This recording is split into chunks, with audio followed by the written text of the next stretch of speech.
Ponell, the La Cenerentola, which, on its face is kind of a silly story. It's Cinderella, it's Right. Cendrillon, of a girl who's a cleaner. She's practically the slave of the household with her stepsisters. And who, in the Rossini opera, it's not a slipper that fits or doesn't fit. It's sort of a bracelet or a piece of jewelry. And what I adored among many things is production, obviously including your performance, was the transition, the journey that Angelina, the character, makes from singing Una Volta, C'era un Re, singing this song as she's cleaning up, and she's in the ashes practically. Yeah. Cinderella, Cendrillon means the girl in the ashes, to her awakening of kindness. And rather than taking revenge on the people who treated her badly, it's like La Clemenza di Tito, it's like Fidelio, it's like the Truth and Reconciliation Right. Commission all in one, but with no heavy hand. And I saw it live, but the video is wonderful because of what they do with the camera. That you are framed in the set, and the people who have affected you and you've affected come in and out. Francisco Ariza as the love Yeah. interest. And then at a certain point, the camera comes in toward you. You move forward to the camera and you think, okay, that's it. But then the camera pulls back and you get the full picture again, and you can see her embrace of everyone and everything. Non più mesta, no longer sad.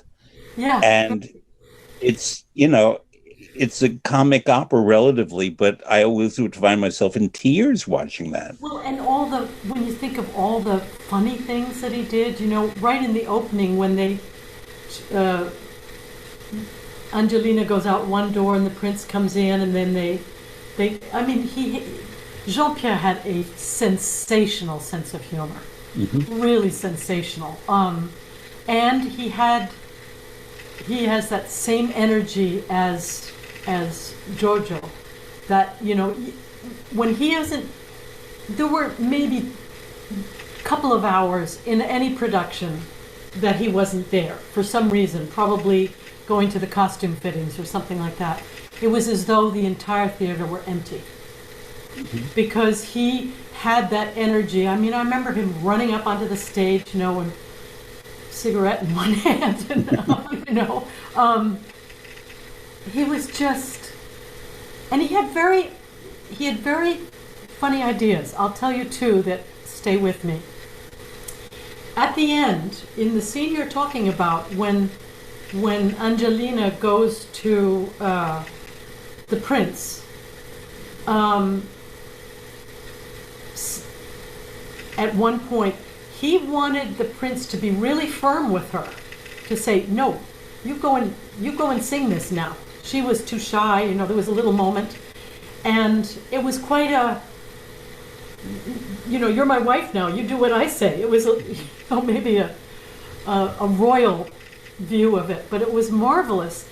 And the other thing was with Cherubino, and it's the only thing I ever disagreed with anybody on Cherubino, is that he felt there was a side of Cherubino that was really, really pompous, and which I think he's right in the end.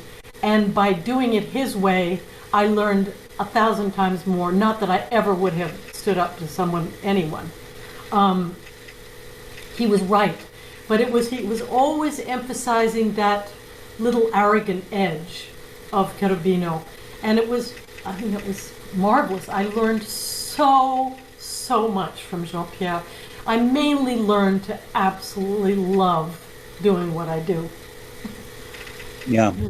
Which leads me back to New York and to the Met, and a production that to me was just another knockout, because I knew most of Mozart's operas, having worked on them or studied them. The one that I did not know was Idomeneo. And that came in 1982 at the Met with a certain Luciano Pavarotti singing, doing a rare foray into Mozart. Right. And that opera, actually, in Mozart's lifetime, was his most successful financially. And it Really? was one of his longest. It premiered in Munich at the Court Theater in Munich in 1781. And Mozart had to compose for the cast that was there. And whoever the tenor was quite elderly and not in his prime vocally and so on. And this is not a judgment of Luciano Pavarotti or Placido Domingo or Ben Heppner or all the people who sang the role, but just that the requirements of the role of Idomeneo vocally were not the most demanding. Right. And as you well know better than anyone, the voice moves differently in Mozart than it does in Verdi, and therefore not every man who can sing in Rigoletto can sing in Idomeneo. Right. But Pavarotti's gorgeous Italian and looking like he could be a Greek king, and you playing his son, and basically it's he's saved, and the first person he sees or shakes a hand with or says hello, I forget the detail, has to die, and that's your character. There's Ilya, who is played by Ilyana Kotrubash. Yeah. There is my first experience working with Hildegard Behrens as Electra. Yes. Again, we don't think of her automatically as a Mozartian, but in Ponell's red wig and big dress and so on. Later, people like Carol Vaness saying that was more congenial. Behrens, though not exactly the ideal Electra, was a fantastic Electra. So here you had James Levine conducting a Ponell production with all of its rationality. And what I remember so well about that production was every movement by every one of you clearly had a meaning and had been thought through, but never for a moment did it feel automatic. That's very much Jean-Pierre. Some of the ensembles took the longest time. I do remember that because he choreographed them essentially, but he choreographed them to make the point, not to just have choreography, but to keep each character individual. I mean, Hildegard was mind-boggling in that role, and I think that her temperament really suited it so perfectly. And I didn't mind too much that Luciano nearly cut my head off. How did that happen? Oh, it was in the scene. He nearly is ready to sacrifice his son, Yes. and he has the sword drawn. And I said, Luciano, grazie stasera. Cut my head off. But I did get to know him during that, and by that point, was it 82. 82? I had my girls were alive, and I used to take them. I always took them to the theater because the theater was such a warm place. It was so much fun. And Nina and Rosie would let them sometimes dress up in some of the hats and wigs and backstage. And I never forget, Luciano was going to do something. Gosh, I can't remember. Maybe it wasn't Idomeneo, but I had taken the kids to see him do something else. Oh, Tosca. Hernani, Tosca. He did Tosca with Shirley Verrett, and then Hernani with Caballé and Lona Mitchell. Tosca. And I took the kids in because I may have had rehearsals, and he saw them and he said, "Come here, I want to show you something." And he had all his wounds for the the last act, and he said, "Do you know how they do this?"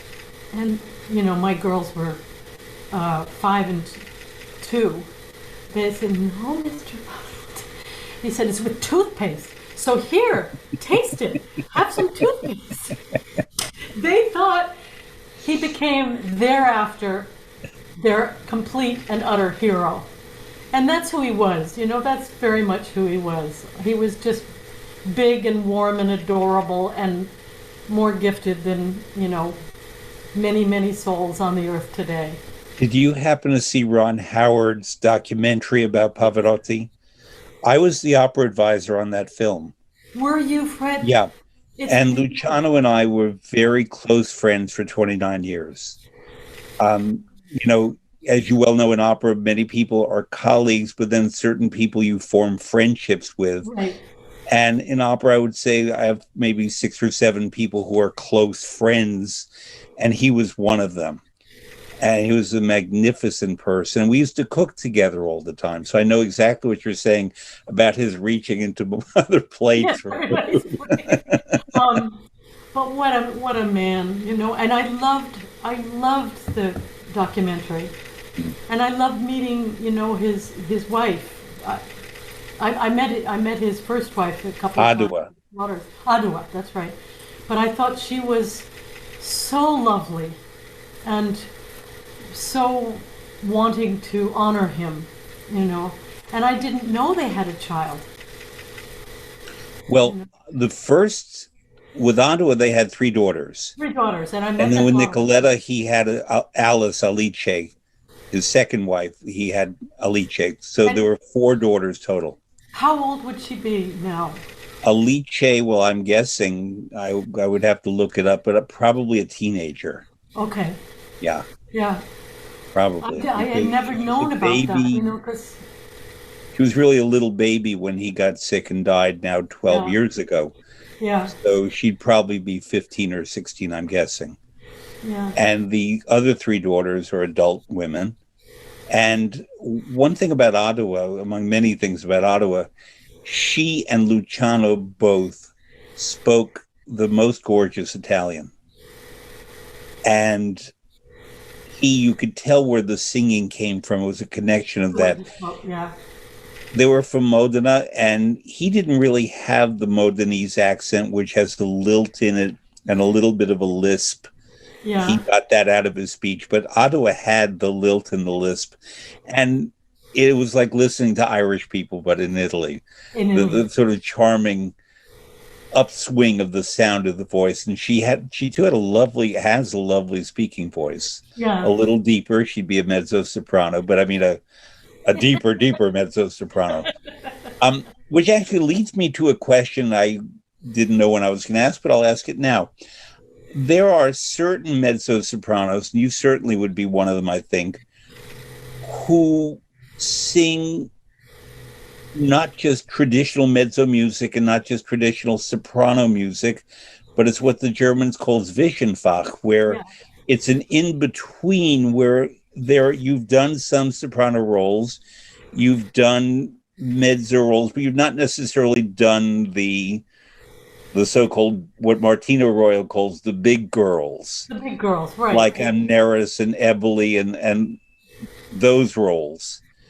And so I've heard you sing roles that sometimes are done by sopranos, like Melisande, Hmm. for example.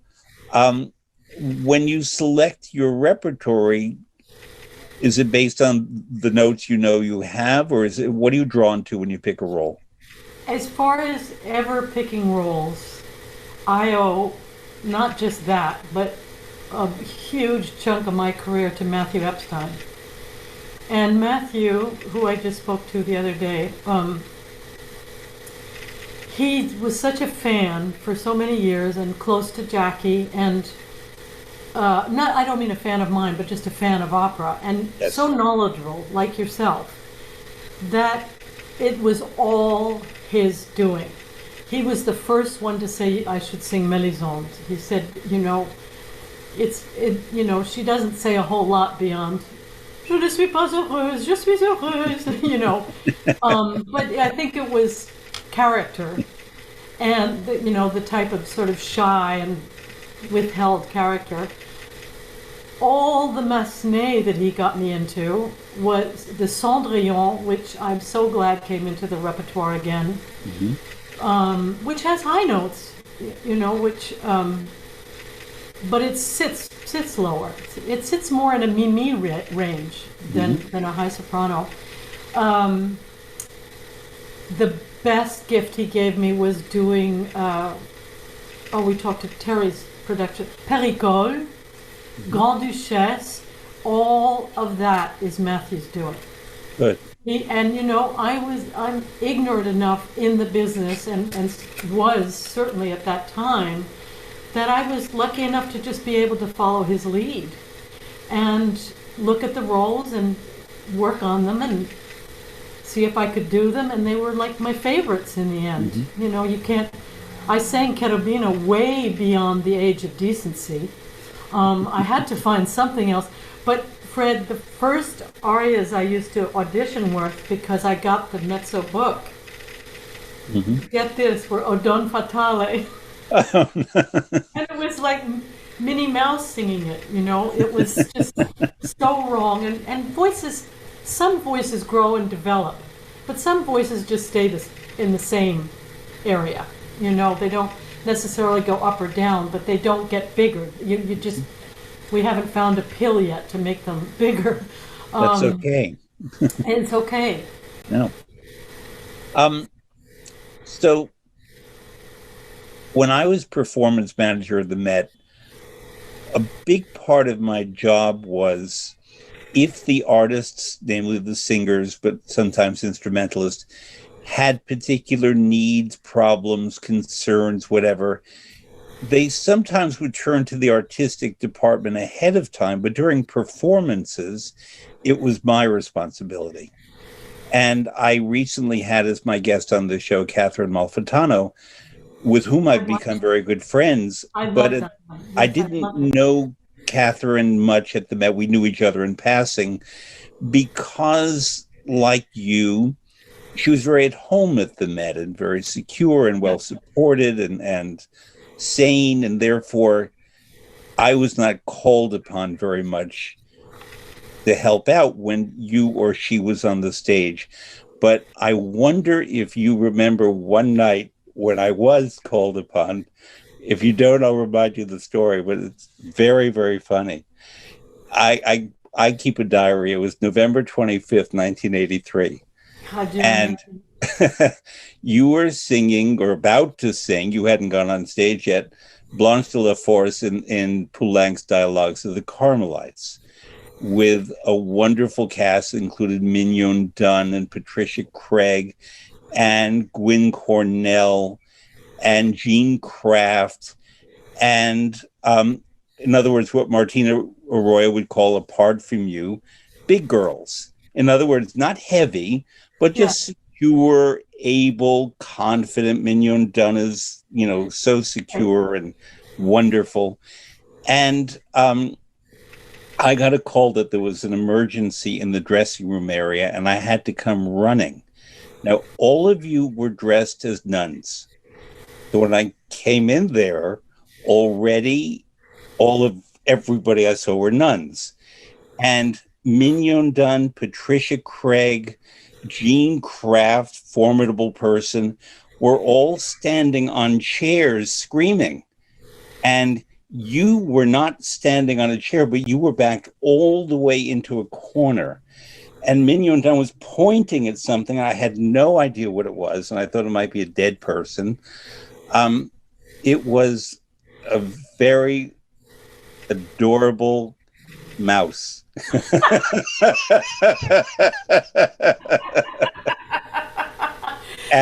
my God.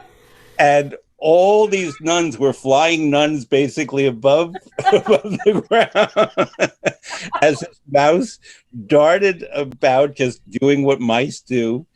And the only member of your cast I did not see was Betsy Norden, high soprano, singing. Oh, I remember Betsy. So yeah. And Costanz was the most, beneficent, dear, innocent character. And Betsy has a very high voice. And all of a sudden, this blur goes by of a nun's habit and a shoe that she had taken off. And she cornered the mouse and she said, "I got him." And she killed That is so divine. I know. Adorable Betsy having the only courage. with all the quote big girls. The big girls.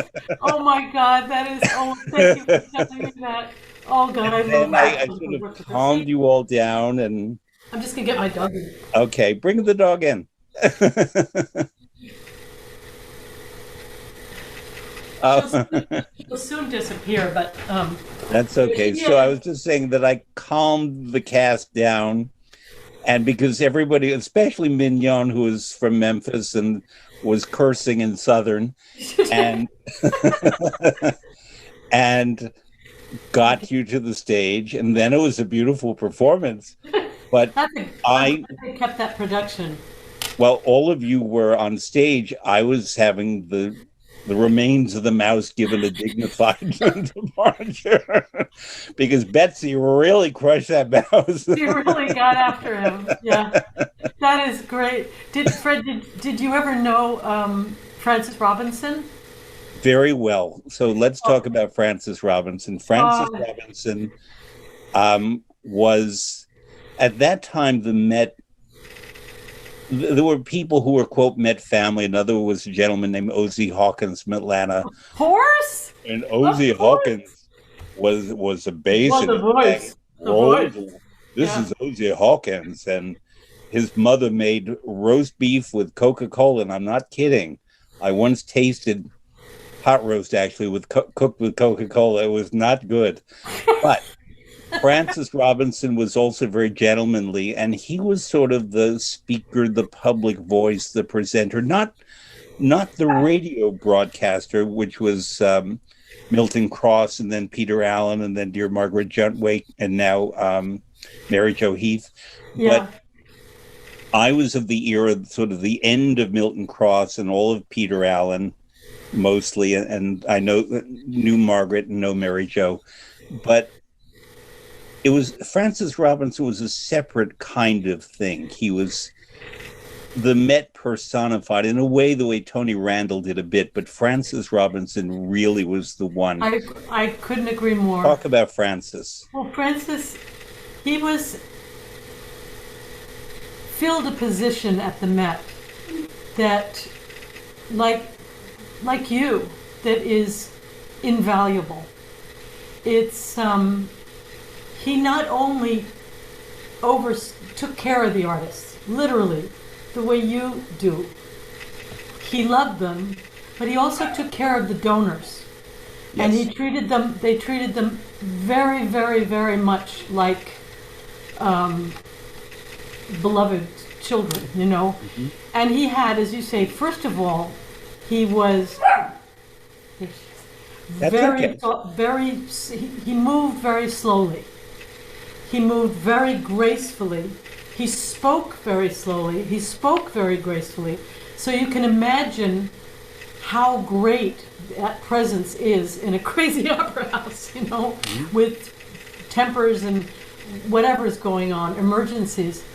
And I just had incredible respect for him. I just, and where you noticed him the most was on tour. Give me 1 second. Come here. No, we're not playing ball right now. No. Come on. She's barking because her ball is under the. You the, can bring her up onto the screen if you want. I would, but Yeah. she's not going to come without her ball, so Okay. she'll whoop us occasionally. Um, he just, you know, you always kind of found yourself looking for him. He he filled in for Sir Rudolph. He filled in, I think, for all the management in a very special way. And in fact, after he died, I didn't have the influence or the you know, the credentials in any way to, but I had a great friend who is a great friend to this day, who I wanted to maybe fill this position of Francis, because I think it's a liaison.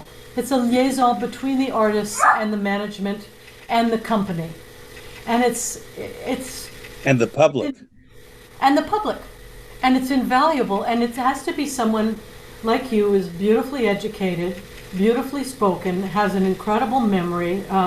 My friend that I thought would be perfect for it, but it didn't suit his life, and was Charlie Scribner, who I sort of grew up with. He's younger than I am, but I just adore this man. And he would have been the only, not the only, but one of the people I would have suggested way back when. Francis he was kind of like a guardian angel, and he didn't seek favor. He because you were only singing Il Re, he paid attention to you, so it was very flattering. But he just had a way of drifting through situations with poise and grace. And excuse me one second. Oh, Steve.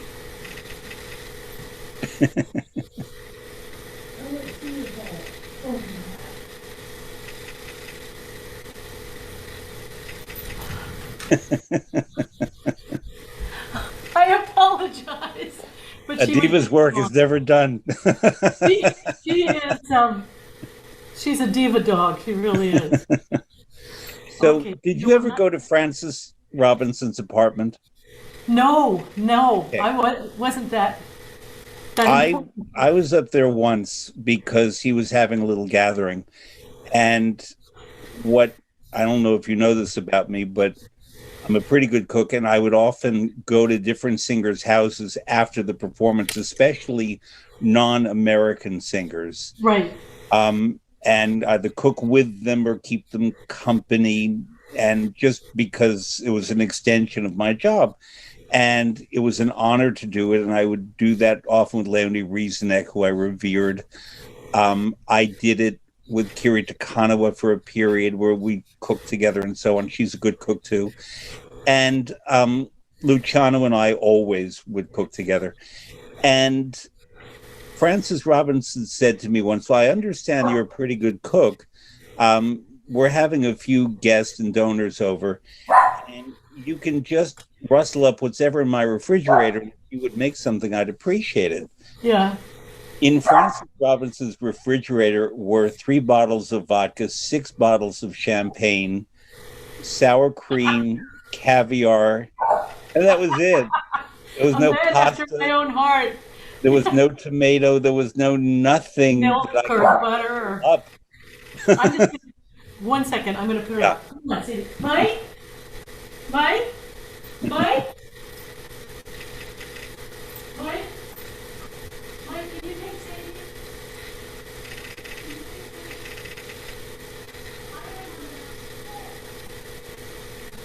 So for those of you just joining me, my guest is Frederica von Stade. Today is New Year's Day, 2021, and I'm having a wonderful time. I'm so sorry. And that's okay. And who is that? She's now captive. Sorry. This is my husband, Mike. Hi there. Hi. Come on the phone with me. Oh, thank you, honey.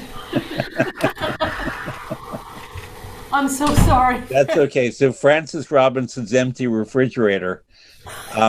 All I could do was serve beverages and caviar because that's all he had. And I said, Francis, you want me to rustle things up?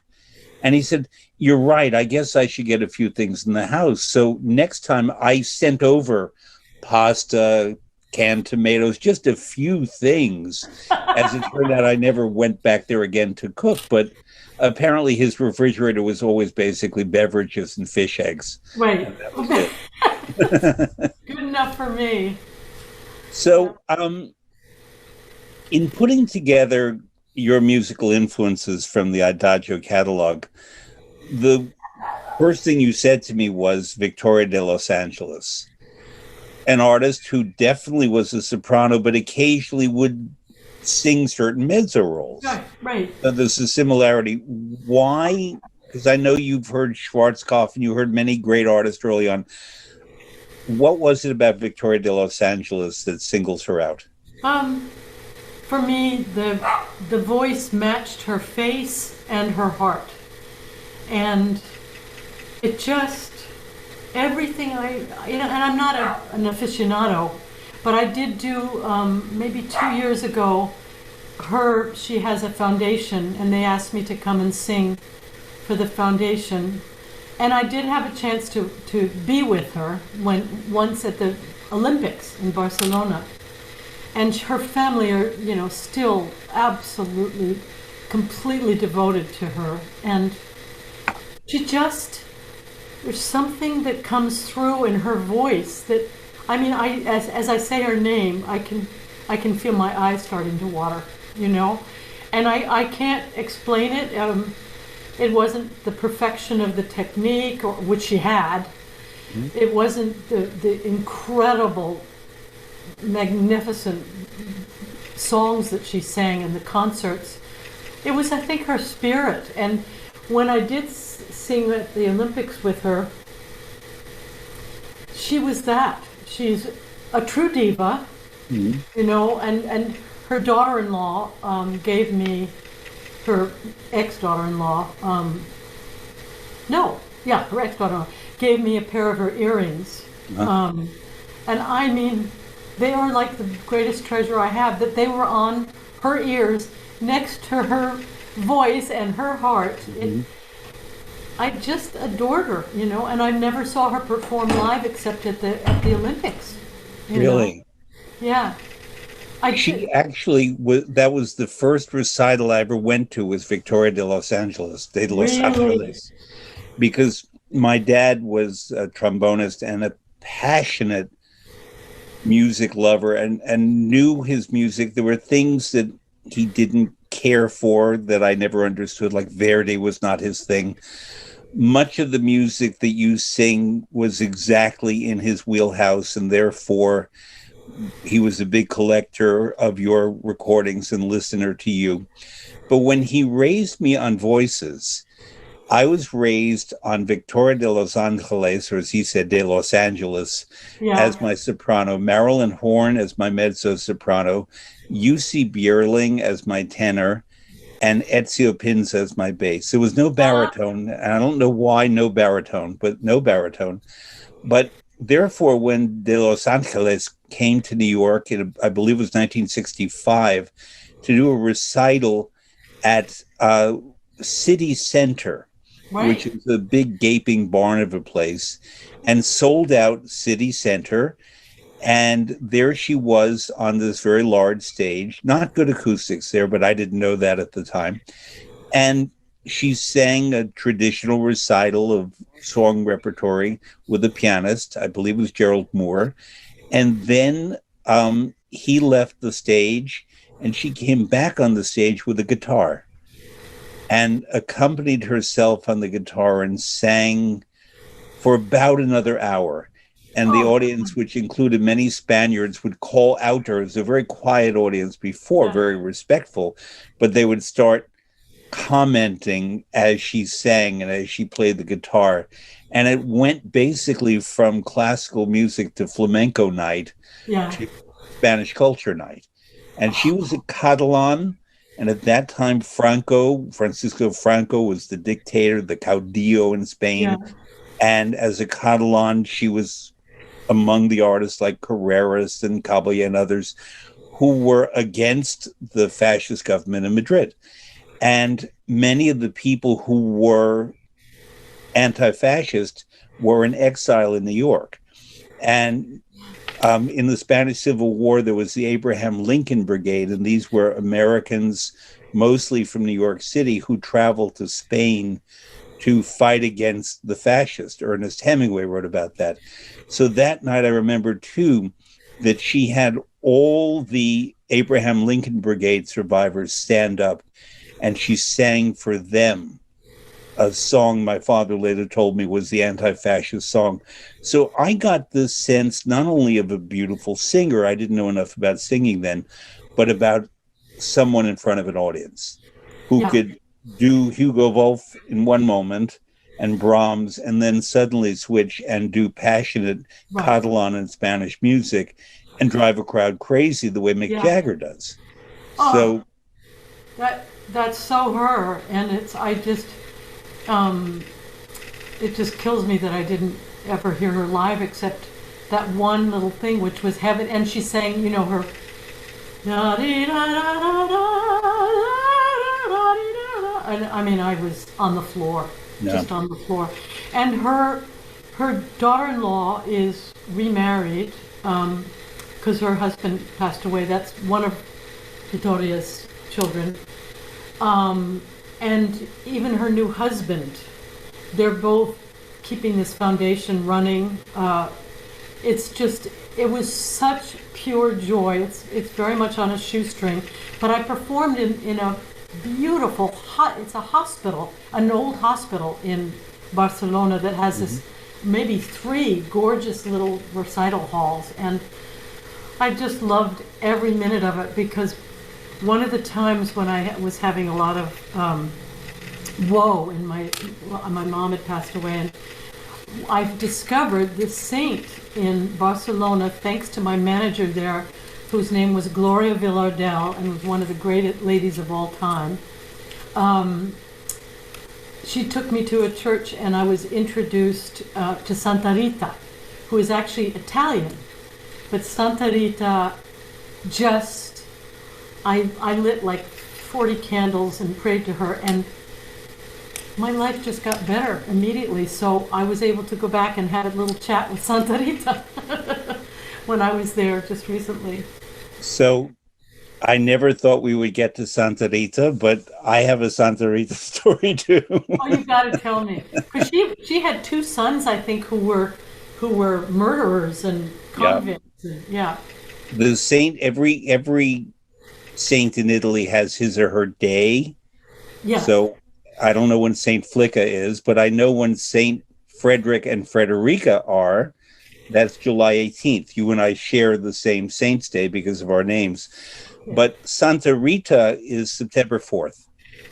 Okay. And the town that she's associated with is Viterbo, north of Rome. And there have been periods in my life where I've been disabled and I've used crutches or canes or wheelchairs or all that stuff. And among Santa Rita's the things she's responsible for are people with disabilities and people with needs like that.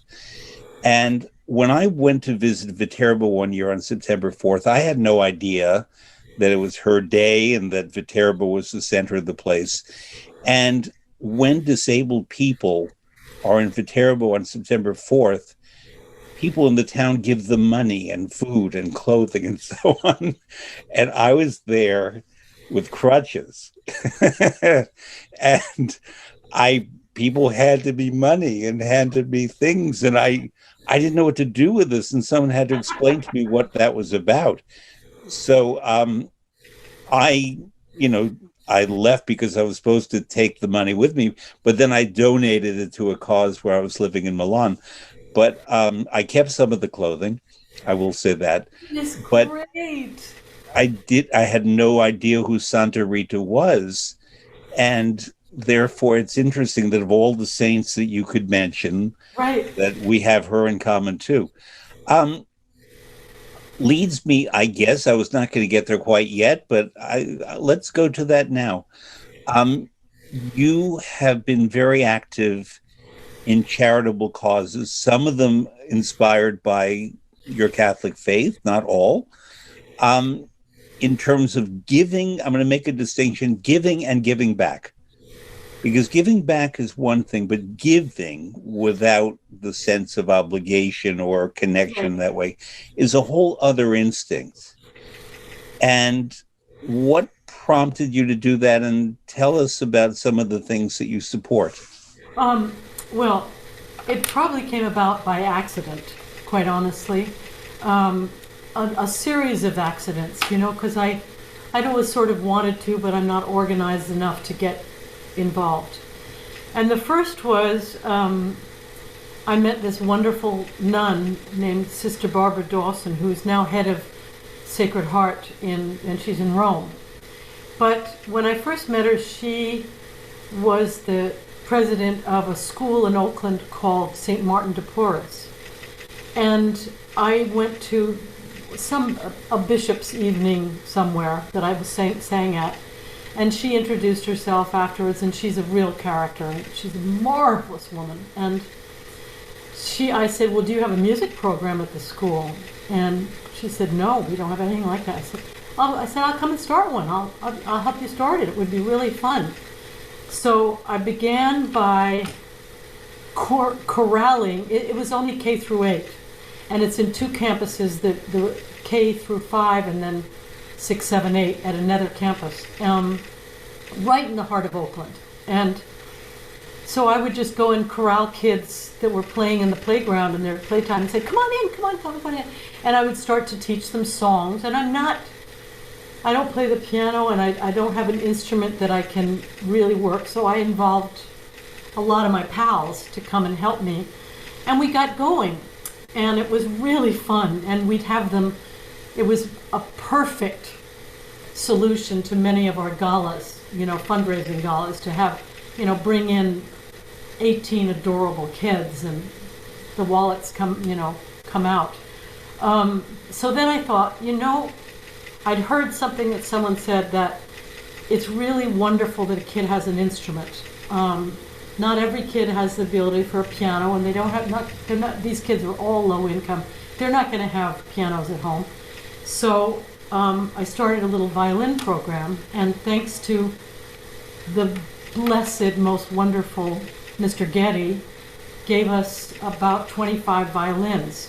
Mm-hmm. And I found 3 wonderful teachers to start teaching violin. And really, it got going. I mean, I wouldn't say anything close to being in tune, but they got the first time they would play with a bow and hear an open A, that vibration got into their ear, and they loved it. And it was just something to bring a little light on. So we established that, and then the diocese closed. Barbara had to move to Rome, and the diocese shortly thereafter closed this school because we had no money. None of the parents paid anything. Then I got involved again through good fortune with a wonderful musician here named Jim Meredith, who plays the piano, and he's accompanied me many times, with something called Young Musicians Choral Orchestra, YMCO. And it started in Berkeley about 50 years ago, and was always a part of a Berkeley outreach type program. But with the advent of this amazing woman named Daisy Newman, who was a great singer and sang with Lenny a couple of times in Europe, she took over the direction of YMCO and put it on the map. She has a principle which is the triangle. It's citizenship, musicianship, and education. And the purpose of this foundation, which starts kids at 10 through 18, the families really, it's all free. So the families, we had to sort of attach ourselves to a group of people that didn't earn probably over $30,000 a year, if that, and together, which is horrifying.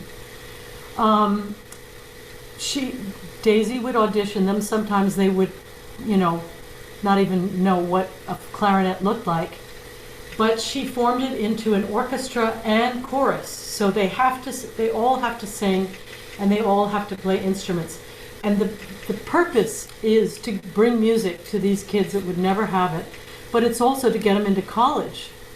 And we have so many success stories in that department. There's a fabulous guy named Achim Tunde who went to Yale and then Columbia Business School and has now started his own clothing company. And we don't care if they end up in music. We just want it to be an adjunct to their lives. We have a drummer named Genius who is a genius. He's 16, and I mean, you just can't believe this kid. He's employed by half of the jazz orchestras here in Berkeley and Oakland. So we're just keeping afloat right now. We're doing all our teaching online.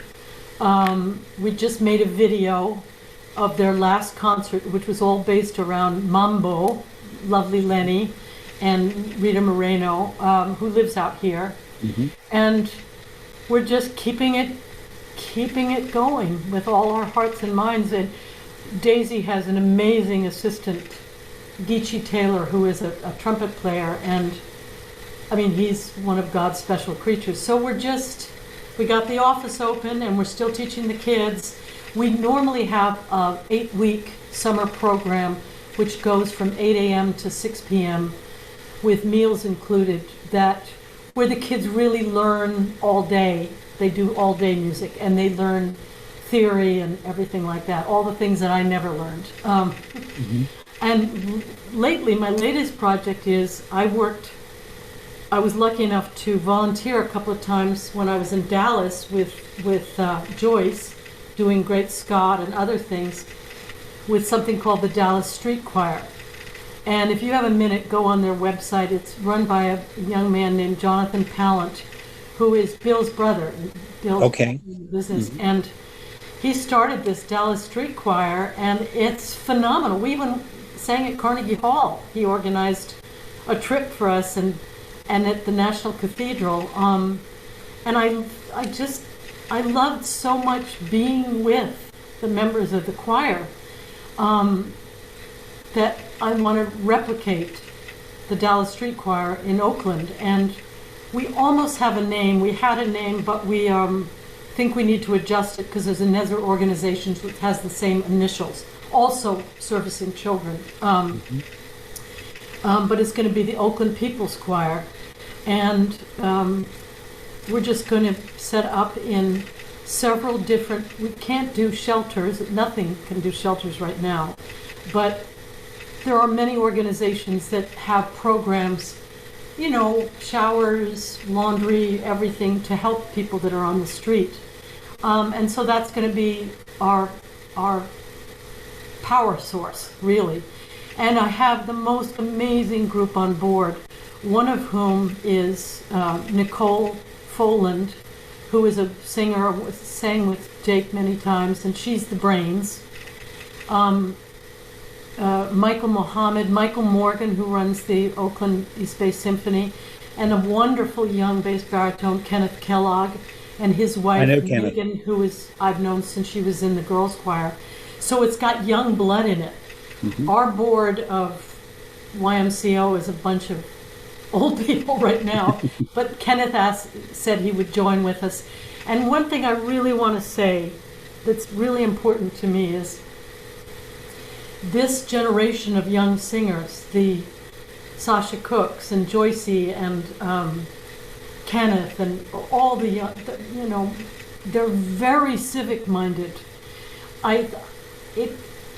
The pandemic has helped this happen because it's robbed them of their livelihood, literally, for the last year, and robbed them of their passion, which is heartbreaking. It just is heartbreaking. So they already have a finger in what they want to do with their careers. And I didn't have that at all when I was building my career. It was like, flicka, flicka, flicka, what's my next job? Do I have enough? Can I do that? And can I learn the music? And blah, blah, blah. And oh, wow, But I wasn't thinking that way at all. And I'm so grateful for the people that have come into my life who have taught me this. One of the people who's coming on our board was a foster mother for a kid that we fostered. I mean, he doesn't live with us, but I've known him since first grade. And so I have connections to her, and her job is to she adopts like 25 families and makes sure they're all right. It's so brutal here right now. It's got to be in New York too. It's criminal that this money hasn't come through for our citizens. Many of our families at YMCO, at least 6 are homeless. Of our families, the street choir is all homeless. And the families that have managed to make it are, in service, in some way. They have to go to work. They can't stay home. They have 4 or 5 children. But I'll send you a copy of our YMCO thing that we're celebrating. Is there a website? Could it be ymco.org or something Yeah, like that? it's just Okay. YMCO dot, yeah. Um, and it's not as full as it's going to be because one of the jobs that Kenneth has agreed to is to take over our social media. You know, my social media thing is here's the iPhone, here's the, you know, which button do I push, you know. I think it's a miracle that I got to talk to you. Joyce DiDonato and Eric Owens are involved in a program through Carnegie Hall. Carnegie Hall has always been very active, but especially now under Clive Gillinson, in social outreach. And what Joyce and Eric do is they sing in prisons. I And know, they, I've seen her videos from there. I love it. yeah. And she sang that song that a prisoner wrote. Hmm. Yeah. So there's another social thing that you've done, and you and I once did it together. I don't know if you remember, this would be about 12 years ago, um, called Classical Action, which was founded by a gentleman named Charles Hamlin. And you and I were both on a cruise ship in Scandinavia, Yeah. appearing, performing, speaking, you with Charles, and many people who were supporters of Classical Action signed up to come on this trip, and part of the money derived went to Classical Action, which supports and supported at the time persons living with AIDS, Right. HIV/AIDS. And so you and I remember that you were on for just a few days, and I thought that was unfortunate. I was on for the whole cruise. I know we had to come late for some reason. I think you came on in Copenhagen, off in St. That's right. Petersburg, Yeah. whereas I saw every Norwegian village. And Yeah. I but love that. but it's, there are, what I've been thinking about so much in the past pandemic year, I always do, but particularly now, is not just the obvious of how we miss the arts and have to support the arts and what artists can do, but the artist's connection to the human experience and how the artist, through his or her gifts and insights and own life experience, teaches us so much about who we are, teaches us humanity. As I was talking before about Ponell and you in Cenerentola, Mm-hmm. that normally is not, the Cinderella story is not number one on my hit parade of teaching about life experience, and yet it completely was. And so Yeah. much of what you and many of your colleagues do is that. So I'm a big proponent of, I would like to be the first Secretary of Arts and Culture in the United States, but if I'm not it, I would like someone else to do it. Fred, I'm on your team. You know, Matthew Epstein is working hard at putting this together. We should have a cabinet post. Yeah. And I vote for you. I mean, Thank when you. you look at, just the technical things like what the arts bring to a city. Look what happened to Santa Fe because of Santa Fe Opera. I know the art as well. Okay, music and art built it into what it is. It commercially brought terrific revenue. The arts ought to be rewarded for this, and get some help. We're the only country that doesn't do it, and God willing that Kennedy had lived longer, because he certainly made great strides towards it.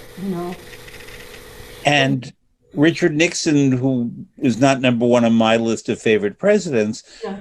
he radically expanded arts funding, and so did President George H.W. Bush. Right. Back, because when I left the Met, I went to work for the National Endowment of the Arts. And that was in the Reagan and then Bush years. Yeah. They actually expanded the presence of the arts. And I was fortunate to have as a friend Kitty Carlisle Hart, who headed the New York State Council on the Arts. Right. And you can see what these people can achieve as administrators. Right. And occasionally arts gets politicized because art can be political. Right. Like Verdi's Don Carlo, to name one thing among many. But it doesn't have to be. And I'm an advocate. We always talk about the STEM curriculum: science, technology, engineering, and math. I want the STEAM curriculum and add the arts in there, because as you were talking before about the young man who went on to Yale and Columbia, Right. um, music helped frame him. It helped his Oh imagination. yeah. Oh yeah. And we need, I think, in America to treat it differently. I'm always amazed when I work in a place like Finland or Austria, and the degree to which there's consensus about supporting the arts, no matter what the political persuasion of the people Right. are.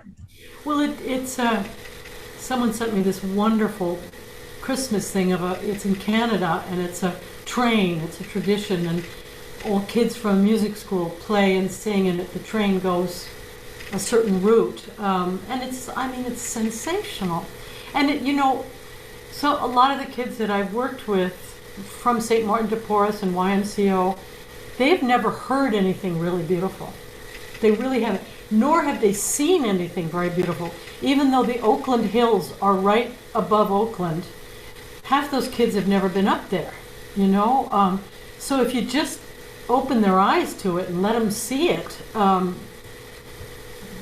there's talent galore. I mean, our kids are brilliantly talented, you know?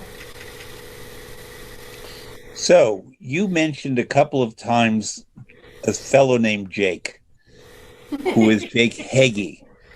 And one cannot discuss the career of Frederica von Stade without discussing the fact that in addition to doing Baroque in 18th century, 19th century, and early 20th century, you were one of the leading exponents of new work and new opera, and have been since at least 1974.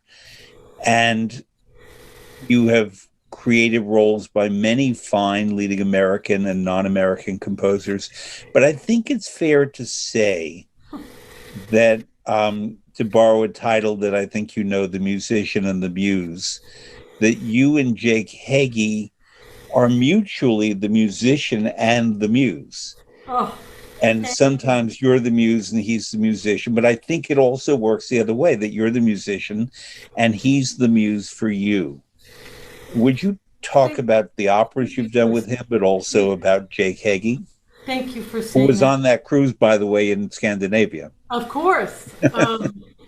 And his son was on it and was made friends with all the old timers, and those friendships have lasted. You know, he was 16 at the time. Anyway, I think I'm the maybe honorary first muse, but almost everybody that he writes for are his muses now. And I encourage you to get on the San Jose Opera website and see Susie's 3 Decembers that was filmed. Susan Graham. Susie Graham, and it's brilliant. Anyway, that's one of the other things that fell into my life. Jake was doing press for San Francisco Opera, so we'd go to some radio interviews and stuff like that, and he said, I've written a couple of songs, can I show them to you? And they were arrangements of Irish folk songs sometimes. And I sat at the piano when he played them, and my jaw literally dropped about a foot. The combination of the way he sets words so that the words have the importance they deserve, the accompaniments, everything that he did was, it was mind-boggling. Almost a week later, I had some concerts coming up, and I said, can we do some concerts together? Can we do this? And then word got around. I'll tell you what we were doing at the time was Conrad Souza's Dangerous Liaison. So I was telling everybody, Tom Hampson and Renee, and telling everybody about this guy, and we all started taking his phone number down very seriously. Now that's just his talent. His person is just, I can't think, I've run out of superlatives, I really have. He is a man of letters. He's beautifully trained. A lot came from his relationship with, oh no, I've forgotten her name.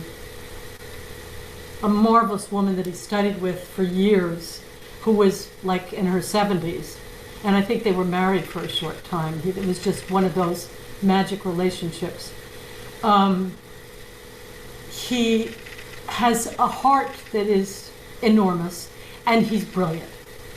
Jake really is, there's a genius in him. He doesn't sound like it all the time or look like it because he's so available, you know, but I always think of him as being several, you know, flying up here above my head.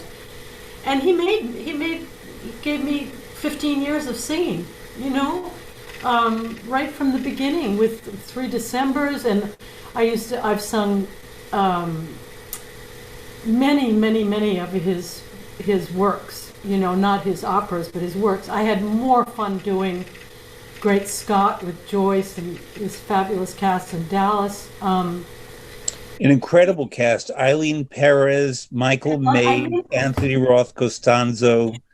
The fun we had, and Jack O'Brien directing us. Oh my and God. Terrence McNally did the libretto. Yes, our beloved Terrence there every day. I mean, it was heaven on earth.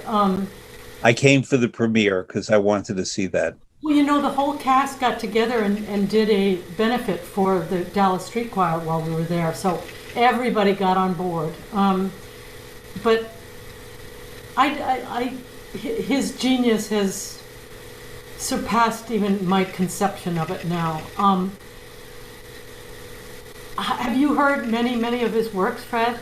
I've tried to hear every possible thing I could.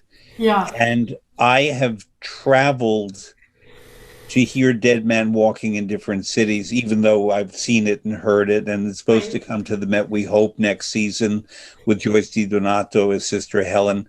I know that you were originally considered to be the Sister Helen, and you decided to do instead Joseph de Rocher's mother. Well, and why did you pass on Sister Helen? At the time, I was becoming more aware of my limitations. I've always been very good at knowing them.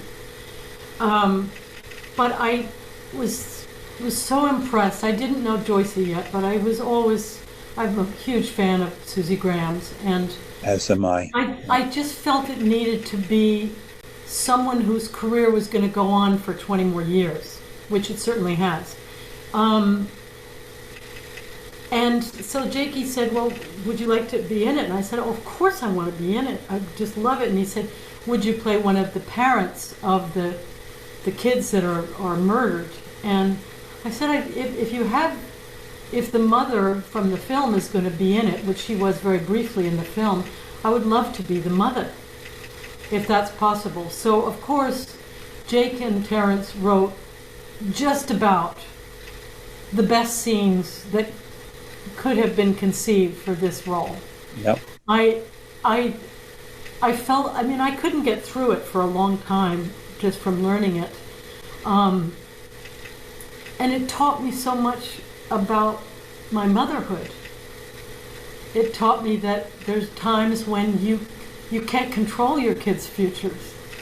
And you also have to realize that you have made decisions that have hurt them. And this poor mother, you know, who was strapped in poverty and trying to maintain some sort of a life for her younger children, you know, lost control, so to speak. So I loved every minute of it so much because it sort of taught me to realize that and the things that I have done, and also a little bit to forgive myself, to begin forgiving myself. You know, you make mistakes. You know the word that seems to have disappeared from our repertoire of communication in the last 15 years is I'm sorry. Mm-hmm. When you think of it, I'm sorry, I made a mistake. And that's why I loved the concept that my kids grew up with about confession in the Catholic Church is you made a mistake. You didn't just sin, what, you ate meat on Friday, You made a mistake and you're sorry about the mistake. And I just talked to Sister Helen a couple of days ago because one of her wonderful, beloved people that she's worked with was a woman.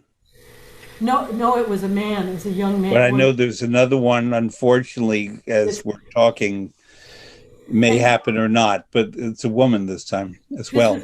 A young man who has been in prison for about 4 years, and he was part of a crime that kidnapped 2 older people, and he didn't pull the trigger, but he was part of the crime. And she said to me, it was only Sister Helen Wood, he was so tortured and beleaguered by his regret and his remorse that I fear he would have had an impossible life. So I choose to believe that he's free from that now, But ain't it awful?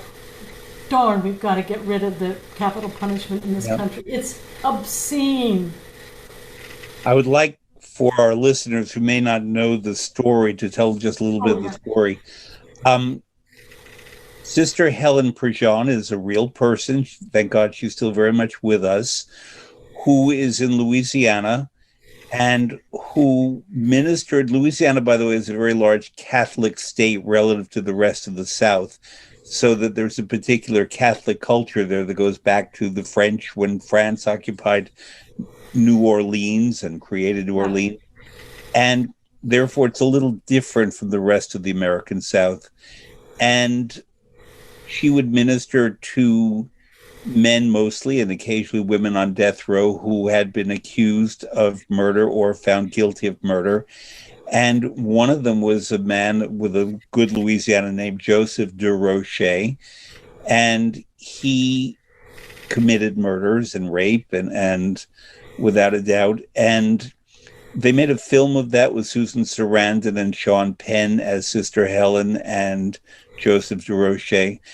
And what opera does so incredibly well, although it's a magnificent film, is the music makes you feel things that the words in a film just can't do. And to me, one of the great parts of that opera is when Sister Helen has an awakening, namely that she is there to counsel and defend and support the accused and those found guilty. But she discovered that the parents who lost their children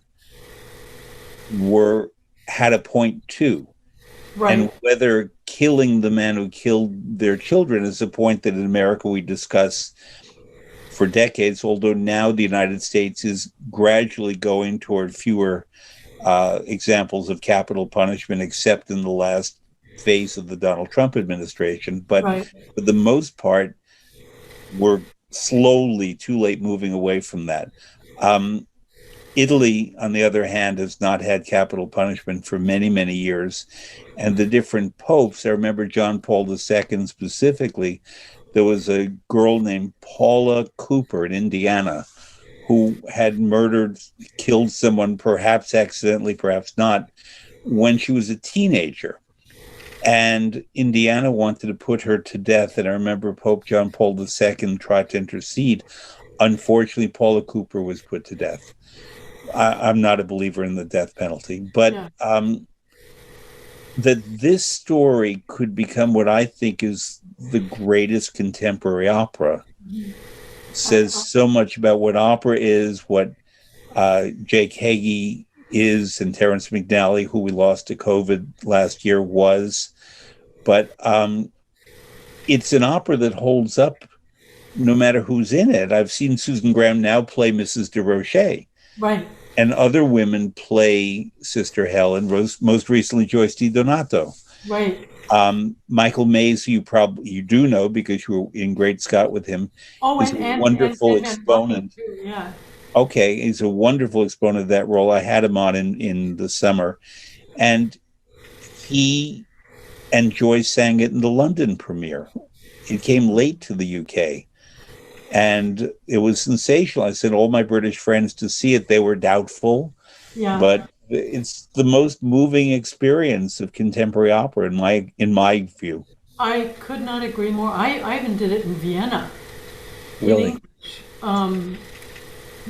years ago. But it is. And, when it first came to San Francisco Opera, people were up in arms. How many times you go to the opera and start with a rape, murder, and end with an execution? It isn't exactly. Well, that's Rigoletto. That's right. Um, but it made people think, and I agree with you that because of the music and the great libretto, it just fits in exactly the right way. And I've seen many productions, and I couldn't agree more. I think it is the great American opera. I do want to ask you about one other role before we conclude, because it was so very beautiful, and I hope that this opera gains more attention, called Sky on Swings, that I saw you do in Philadelphia with Marietta Simpson, a Oh, wonderful artist. yeah. And your character was named Danny. The composer is Lembit Beecher, if I recall. Right. And would you talk about that opera somewhat? So beautiful. Oh, I Sky loved on doing that Swings. opera. I loved it the most because of working with Marietta, because she is one in a million. That woman has one of the most glorious voices I've ever heard, and she steps on a stage and you just can't resist her. And I am a big fan of Lembit, and in spite of the fact that I think it took me a week to learn the first 2 pages, because it's quite why, it's one of those, and I'm not that gifted in that area. It was fascinating, and the reason I accepted the lovely invitation to do it was because my aunt had very advanced Alzheimer's and lived in Philadelphia. And even at one point, one of the doctors from the Alzheimer's hospital there came and spoke to us. But Hannah Moscovich, who did the libretto, is so brilliant. And we had an unbelievable directress too, Joanna, I'm sorry, just brilliant. And she made the point that this is not a documentary. This is not a notice of what happens. What does what happens look like? And so we are here to tell a story. And the story is not about Alzheimer's. It's about 2 women. And it's a love story. There are 2 women who meet in a facility that treats patients with Alzheimer's. One is quite advanced. I play a woman who is, a real go-getter and furious that her mind is going, because she was an educator, and that's her field, and so she's very resistant to it all. And it's really about their relationship and how it develops. But it's also about their relationship with their children. And I have quite a sympathetic son, but it's a hard choice for any child to make about your parent. And Marietta has a less patient daughter, but an equally devoted. And for me, the magic started happening when we brought in the extra people on stage. First of all, it has a quartet of singers that I've never heard in my life. They are fantastic, and they provide the musical noise that happens in your head with Alzheimer's. But it's beautiful, and it's beautifully written, and the script is incredible. But the first time I made an entrance on stage with other patients in this facility, supposedly, my heart just started pounding. One, from comfort, because they were mostly my contemporaries, but 2, these are the people that it's likely to affect at some point in their lives. And it was a really magic experience. And Lembit is doing an opera out here that's being produced by Opera Parallel, and it's going to be performed in the cathedral not the Catholic cathedral in San Francisco. And I'm so excited about it because I've seen a couple of his other operas. He's also written about the most difficult song I've ever heard for a soprano. I'll try and find it for you, Fred, and send it to you. It's like, and he's the dearest human you'd ever want to know, too. I think that we could continue at Wagnerian lengths, but you're not a Wagner singer. Let's cook instead. Let's cook instead. Yeah. What a wonderful way to start the new year, Frederica von Stade. Thank you. Thank you for everything you've given us for decades, us today, me for years, me today. You made a comment about Victoria de Los Angeles that I'm going to turn back on you. The voice matches her face and her heart. Thank you. And it's true. Thank you. You are a national treasure. You're an international treasure, but we're proud to have you as an American. Listen, do your best to keep going as long as you can. We need you so much on this planet, not just musicians, but humans, okay? Just keep on trekking, keep on doing this. And have a wonderful, productive, artistic, happy, creative 2021. You too. Thank you. Bless you 1,000 times. Thank you. God bless and thanks, Johan. Thank you.